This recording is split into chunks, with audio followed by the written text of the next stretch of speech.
Você já ouviu falar de relatos que nunca chegaram a ser totalmente explicados? Histórias que parecem desafiar a lógica, deixando apenas perguntas sem resposta. A cada geração, surgem pessoas dispostas a compartilhar aquilo que presenciaram.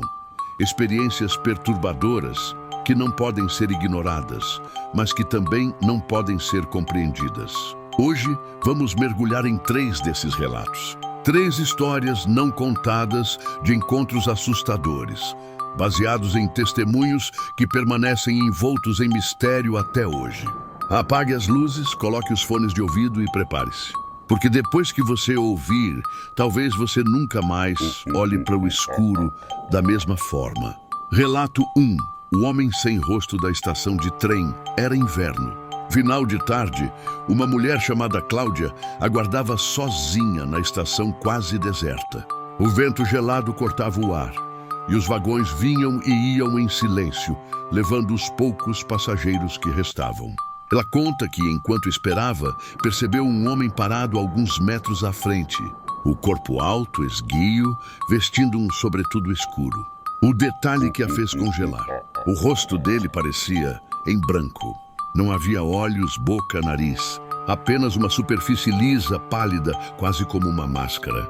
A princípio, Cláudia tentou se convencer de que estava imaginando. Talvez fosse a sombra, a distância ou até um defeito na iluminação da plataforma. Mas à medida que olhava, o ser inclinava levemente a cabeça, como se soubesse que estava sendo observado. O trem chegou, ela embarcou apressada. Mas quando se sentou e olhou pela janela, lá estava ele, parado exatamente no mesmo ponto, imóvel, sem desviar o olhar invisível. Até hoje, Cláudia não sabe explicar. E o mais perturbador é que outras pessoas já relataram figuras semelhantes, em estações diferentes, com a mesma característica. Homens sem rosto que apenas observam. Quem ou o que são eles? Nunca houve resposta. Apenas a certeza de que algumas presenças parecem existir apenas para lembrar que não estamos tão sozinhos quanto pensamos. Relato 2. As batidas na parede do quarto. Sete em uma pequena pousada, no interior. Um estudante de arquitetura chamado Felipe alugou um quarto para passar a noite, enquanto fazia uma viagem acadêmica. Ele ficou no quarto 7, um aposento simples, mas aconchegante.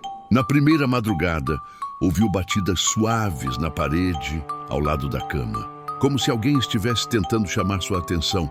Toque, toque, toque.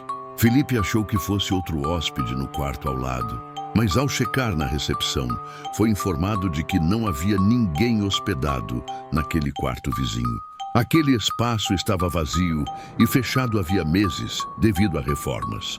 Na noite seguinte, as batidas voltaram, mais fortes, e desta vez acompanhadas de um sussurro arrastado, quase incompreensível. Ele dizia: "Eu ainda estou aqui, não me deixem." Felipe, tomado pelo pânico, tentou passar o resto da madrugada acordado, mas em certo momento adormeceu. Quando acordou, havia marcas de unhas na parede ao lado da cama, como se alguém tivesse arranhado de dentro para fora. Até hoje, ele se recusa a voltar àquela cidade. Pesquisadores locais descobriram que, no passado, o quarto 7 serviu como abrigo para doentes durante uma epidemia. Muitos morreram ali, e aparentemente, nem todos foram embora. As batidas continuam sendo relatadas por poucos hóspedes corajosos que se arriscam a dormir naquele quarto. Nenhum deles conseguiu explicar de onde vêm os sons. O último relato vem de uma professora chamada Marisa. Ela trabalhava em uma escola antiga, construída no início do século passado. Em uma das salas havia um grande espelho antigo, pendurado próximo ao quadro negro. Durante uma aula noturna de reforço, enquanto apenas 3 alunos estavam presentes, Marisa percebeu algo estranho. No reflexo, além das 4 pessoas na sala, havia também uma criança parada no fundo, observando em silêncio. Ela se virou imediatamente, mas não havia ninguém. O reflexo, no entanto, continuava mostrando a criança. Pele pálida, cabelos escuros, roupas antigas. Um detalhe a arrepiou. A criança não piscava. Os alunos também perceberam. Uma das meninas gritou ao ver que o reflexo se aproximava cada vez mais do quadro, mas sem nunca aparecer de fato na sala.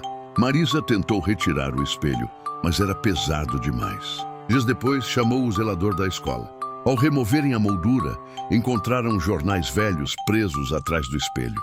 A manchete dizia: incêndio na escola mata 5 crianças, 1934. O mais perturbador? Entre as fotos da reportagem estava a mesma criança que aparecia no reflexo. Até hoje, relatos de alunos e professores confirmam aparições no espelho daquela sala. E ninguém conseguiu explicar por que a imagem daquela criança permanece presa ali, observando, esperando. Esses foram 3 relatos não contados de encontros assustadores que continuam sem explicação. Cada um deles carrega detalhes que não podem ser ignorados, mas também não podem ser explicados pela lógica. E eu preciso saber de você, qual desses relatos te deixou mais perturbado? Comenta aqui embaixo, porque sua opinião pode ajudar a escolher os próximos casos que vou trazer. Se você chegou até aqui é porque gosta do desconhecido e talvez até procure respostas que ninguém mais ousa buscar. Nesse caso, se inscreva no canal, ative o sininho e compartilhe este vídeo com alguém que teria coragem de assistir até o fim. Mas cuidado! Porque uma vez que você ouve histórias assim, é impossível não se perguntar: e se um dia for você o próximo a viver um encontro sem explicação? Que Deus abençoe.